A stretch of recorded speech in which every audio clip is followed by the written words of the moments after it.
মা যদি না জানে তো সন্তান কি করে জানবে? চাপাই নবাবগঞ্জের বুবুর ওয়াজ মাঝে মাঝে করি, শুনবেন বুবুর ওয়াজ? বুবু বলছে, এক বুবু আর এক বুবু বলছে, হ্যাঁ জি বুবু সূরা ফাতিহা খানটা কহ না জি। বলছে, হ্যাঁ আমি সূরা ফাতিহা কহিতে পারি না গো, আমার জিভে লড়ে না। বলে, তোমার জিভে লড়ে না? ফাতিহা খানটা কহিতে পারি না আমি, আমার জিভে লড়ে না।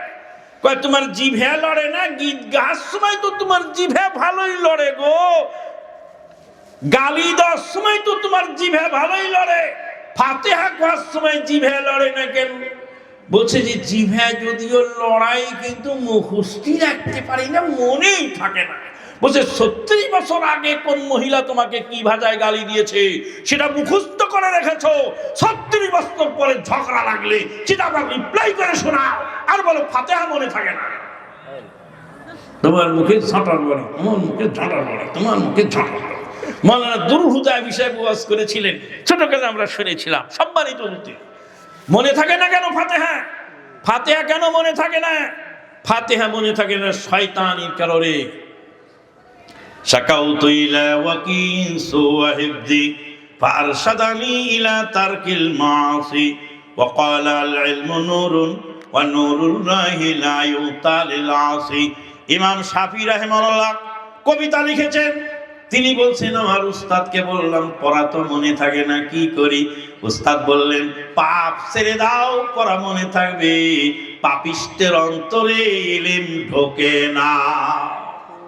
মোবাইলের মধ্যে যদি বাজে আজে ফাইল, মোবাইলের মেমোরি মানে বোঝাই হয়ে থাকে, তাহলে এই মোবাইলে ভালো কোনো কিছু ঢুকবে না। এই জন্য মোবাইলের ভিতরে ভালো কিছু ঢুকাতে হলে আগে বাজে ফাইলগুলি কেটে সাফ করতে হবে। যদি মেমোরিতে কোরআন হাদিস ঢুকাতে হয়, শয়তানি চিন্তা, বাদরামি চিন্তা, নোংরামি চিন্তা সব আগে পরিষ্কার করতে হবে, তারপরে এই ব্রেনে ভালো কিছু ঢুকবে। মা বোনেরা, আজকে যদি আমাদের মা যদি ভালো হয়, আজকে যদি আমরা ভালো মা উপহার দিতে পারি, গোটা জাতি চেঞ্জ হয়ে যাবে ইনশাআল্লাহ। ভাইয়ের আমার, মুসলিম জাহানের খলিফা ওমর ইবনুল খাত্তাব, মা বোনেরা ভালো করে শোনেন, মুসলিম জাহানের খলিফা ওমর ইবনুল খাত্তাব রাদিয়াল্লাহু তাআলা আনহু রাতের অন্ধকারে প্রজা সাধারণের অবস্থা দেখতেছিলেন। মদিনার এই আওয়ালি বস্তিতে খেজুরের বাগান দিয়ে ঘেরা, মাটির তৈরি বাড়ি, টিম টিম করে জয়তুনের তেলের বাতি জ্বলে ঘরের মধ্যে। গভীর রাত্রে মা বেটিকে বলছে, বেটি রে, দুধের মধ্যে পানি মিলাও। রাতের অন্ধকার থাকতে দুধের মধ্যে পানি মিলাও। দিনের বেলা পানি মিলালে দুধের মধ্যে, তাহলে খলিফাতুল মুসলিমিন জানতে পারলে পিঠে চাবুক পিটা করবে। দুধের মধ্যে রাত্রে পানি মিলাও। বেটি বলছে, আম্মা, দুধের মধ্যে পানি মিলালে উমর ইবনুল খাত্তাব জানতে পারলে তোমার পিঠের চামড়া তুলে ফেলবে। মা বলে, বেটি রে, এই গভীর রাত্রিতে ওমর ইবনুল খাত্তাব কোত্থেকে এলেন? তিনি দারুল খেলাফতে গভীর রাত্রে ঘুমাচ্ছেন, তিনি তো দেখতে পাবেন না দুধের মধ্যে পানি মিলাও। বেটি বলে, আম্মা, যে অন্ধকার সৃষ্টি করেছেন আল্লাহ, ওমর ইবনুল খাত্তাব রাদিয়াল্লাহু তাআলা আনহুকে সৃষ্টি করেছেন যে আল্লাহ, সেই আল্লাহর ঘুম নাই, নিদ্রা নাই, তন্দ্রা নাই। লা তাখুযুহু সিনাতুন ওয়ালা নাওম, তার কোনো ঘুম নাই, তন্দ্রা নাই। খলিফা ওমর ঘুমায়, কিন্তু তার মালিক ঘুমায় না। খলিফা ওমরের চোখকে ফাঁকি দেওয়া যায়, কিন্তু আল্লাহর চোখকে ফাঁকি দেওয়া সম্ভব নয়। খলিফা ওমর বললেন, পেয়েছি পেয়েছি পেয়েছি, মন মতো পুত্রবধূ পেয়েছি।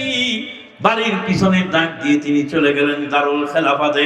পরের দিন সকালবেলা সভাসদ পরিষদকে ডেকে বললেন, ছেলে বিয়ে করাবো, একটা মেয়ে খুঁজে দাও।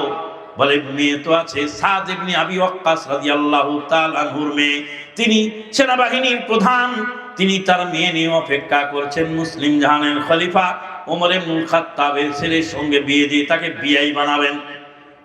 ওমর ইবনুল খাত্তাব রাদিয়াল্লাহু তাআলা আনহু বলেন, চলে যাও আওয়ালি বস্তিতে, খেজুর গাছ দিয়ে ঘেরা, মাটির তৈরি বাড়ি, বাড়িতে বিধবা মহিলা থাকে এবং তার মেয়ে থাকে, তাদেরকে গিয়ে ডেকে নিয়ে আসো দারুল খেলাফতে।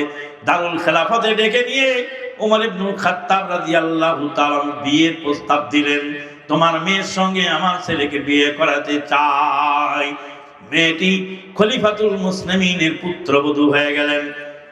ভালো করে শোনেন, জীবনে বহুদিন এই ঘটনা শুনেছেন। ওমর ইবনুল খাত্তাব রাদিয়াল্লাহু তাআলা আনহু, ওমর ইবনুল খাত্তাব রাদিয়াল্লাহু তাআলা আনহুর পুত্রবধূ হলেন। গ্রামের সেই বিধবা মহিলার মেয়ে, দুধ বিক্রি করে তার জীবিকা নির্বাহ হয়।